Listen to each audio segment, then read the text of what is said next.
அரசு விசாரத்தில் திருப்பரங்குன்றம் முருகன் கோயில் தேவையான அடிப்படை வசதி செய்யாதனால 50க்கும் மேற்பட்டவர் மயங்கியிருக்காங்க. தவறான செய்தி. காலையில் நானும் அங்கே நேரில் போயிட்டு வந்தேன். ஒரே ஒருவர் மட்டும் தான் வாங்கி இருந்தார். நாங்கள் அதுக்கப்புறம் திரும்ப கமிஷனர் எல்லாரையும் ஆலோசித்து எல்லாத்தையும் பண்ணோம். நானும் அங்கே தான் இருந்தோம். சரி, என்னன்னா அதிகப்படியான ஒரே 1 மணி நேரத்துக்குள்ள 60,000 பேர் அங்கே வந்து திரண்டுட்டாங்க. சரி, உடனடியாக அனைத்து தேவைகளும் செய்யப்பட்டுருச்சு. ஒரு தவறான செய்தி பரப்பப்பட்டுச்சு. மீதி எல்லாத்தையும் நாங்கள் வந்து சேர்ந்து ஒரே ஒருவர் மட்டும் தான் மயக்கம் போட்டு விழுந்தாங்க. மற்ற ஒரு சில பேருக்கு மட்டும்தான் அங்கே வந்து அங்கே சோர்வால் இருந்தாங்க. மற்ற இந்த மாதிரியான செய்திகள் எதுவுமே இல்லை. நான் அசிஸ்டன்ட் கமிஷனர், டெப்டி கமிஷனர் உட்பட அனைவரும் அங்கே இருந்து அனைத்தையும் பார்வையிட்டு இருந்தாங்க. ஒரு அரை மணி நேரத்தில் அனைத்தும் சீர் செய்யப்பட்டது. எதிர்கட்சியோட பிரதான குற்றச்சாட்டு நாட்களை எண்ணியே சொல்றாங்க. 25-30 நாட்கள் ஆதான சட்ட ஒழுங்கு அதிகமாக இதாகுது.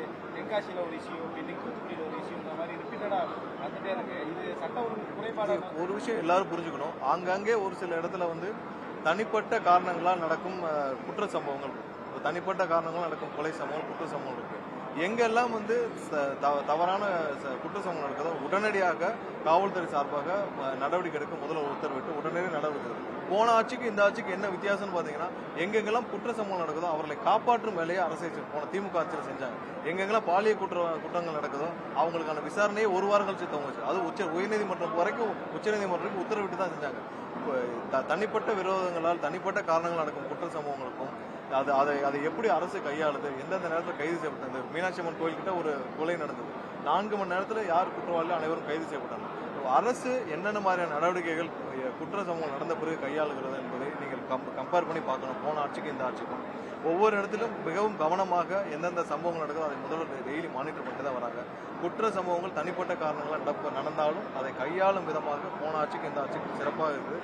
மேலும் எங்கேயும் வந்து பொது விஷயங்களால் தவறுகள் நடக்கக்கூடாது, பொதுவான காரணங்களால் குற்ற சம்பவம் நடக்கக்கூடாதுன்னு இருப்பாங்க. முன்னெச்சரிக்கையாக பல நடவடிக்கைகளை முதல்வர் எடுத்துக்கொண்டார். வருது திருப்பரங்குன்றத்தில் மூடப்பட்ட டாஸ்மாக் கடை உங்களோட கட்சியில ஒருத்தர் இணைஞ்சதுக்காக வந்து அதுவும் பொய்யான செய்தி. அந்த நபர் யாரோ தவறாக எங்களுடைய கட்சி பேரை பயன்படுத்தினார். அதை நானே தான் கலெக்டர்கிட்ட ஃபோன் பண்ணி அந்த டாஸ்மாக் எம்டிடி ஃபோன் பண்ணி ரிப்போர்ட் பண்ணி அந்த கடையை இன்னைக்கு மூட வச்சிருக்கிறோம். அந்த நபர் வந்து பொய்யான தகவலை சொல்லி வந்து இந்த மாதிரி பண்ணியிருக்கார். எந்த இடத்துலையும் எங்களுடைய கட்சியினர் யாரும் எந்த இடத்துல தவறான வழியிலையோ தவறான இதையோ செய்ய மாட்டாங்க. அதை முதல்வரும் என்றும் அதை அனுமதிக்க மாட்டார்.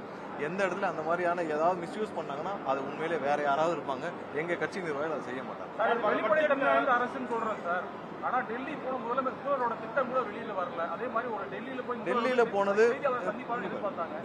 போனது அபிஷியல் சந்திப்பு. டெல்லியில போனது வந்து அபிஷியலான ஒரு சந்திப்பு, பிரதமருடைய சந்திப்பு.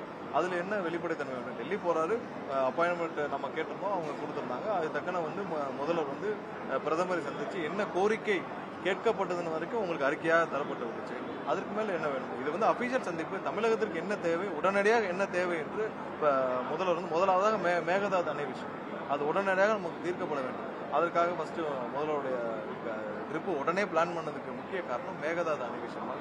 மேலும் மற்ற கோரிக்கைகள் நம்மளுடைய மீனவர்கள் தினமும் தாக்கப்பட்டு வராங்க. ஸோ இதெல்லாம் வந்து கண்டிப்பாக நிறைய கோரிக்கைகளை கொடுக்க வேண்டிய அவசியம் இல்லை. முக்கியமான 5 கோரிக்கைகள் உடனடியாக தீர்க்கப்பட வேண்டிய கோரிக்கைகள். இன்னொன்று நம்மளுடைய தமிழ் தாய் வாழ்த்து வந்து தொடர்ந்து கவர்னர் மாளிகையில் கவர்னர் சார்ந்து நடக்கும் அனைத்து நிகழ்ச்சிகளும் புறக்கணிக்கப்பட்டு வருது. ஸோ இதெல்லாம் உடனடியாக அட்ரஸ் பண்ண வேண்டிய விஷயம். அதற்காக முதல்வர் உடனடியாக அப்பாயின்மெண்ட் கேட்டு போனாங்க. இதில் என்ன ஒழுங்குமுறை இருக்குது, என்ன டிரான்ஸ்பரன்சி இருக்குது? கண்டிப்பாக டிரான்ஸ்பரன்சி இருக்குது. எல்லாமே யூகத்தின் அடிப்படையில் பல தகவல் வரும். இன்னும் வந்து இதுக்கு முன்னாடியே வந்தால் வரும். நீங்கள் கூட்டணி சேர்ந்துட்டீங்களாமே, வந்துட்டீங்களாமே, கூட்டணி முடிவாயிருச்சாமே, இல்லை போயிட்டாங்களாமே, எல்லா யூகங்களும் எதுவும் கிடையாது. எங்களுடைய நம்மளுடைய முதல்வர் என்னைக்கு வந்து தெளிவான சிந்தனை, மக்களுக்காக மட்டுமே பணியாற்றுவா. எந்த இதுலையும் இருக்காது. எந்த இடத்துலையும் வந்து நாங்கள் அப்போ சொன்னதான் இப்பயும் சொல்கிறோம். 1 வருஷத்துக்கு முன்னாடி சொன்னதான் எந்த இடத்துலையும் ஒரு நொடி கூட யாருக்காகவும் முதல்வர் காம்ப்ரமைஸ் பண்ற அரசியலை, காம்ப்ரமைஸ் பண்ற வேலையை செய்யவே மாட்டார். அது 100% உண்மை. நன்றி. தவிர்க்க முடியாத தம்ப்நெயில்ஸ், கலக்கலான கண்டென்ட்ஸ், சினிமாவும் சீரியஸ் பிரச்சனைகளும், பல வருடங்கள் இடைவெளிக்கு பிறகு இந்த படத்துல ஒரு கலகலப்பும் கைகலப்பும், போயிட்டே தான் இருக்காரே தவிர பிரேக்கே இல்லாமல் பிரேக்கிங் நியூஸ் சொல்லும் தந்தி டிவி ஆப். இன்ஸ்டா தலைமுறை வரை இறங்கி அடிக்கும் தந்தி டிவியின் டிஜிட்டல் எக்ஸ்க்ளூசிவ். அது தண்ணிக்குள்ள போகும்போது ஹேங் ஆயிடுச்சு. உங்களுக்கு விஜய் சார் எந்த அளவுக்கு ரொம்ப பிடிக்கும்? Of course, Malayalis are huge Vijay sir fans. 2 பேருமே ரொம்ப பிடிக்கும் எனக்கு. தந்தி டிவி ஆப்பை இலவசமா டவுன்லோட் செய்யுங்க. ஃபாலோ பண்ணுங்க, சப்ஸ்கிரைப் பண்ணுங்க, என்ஜாய் பண்ணுங்க.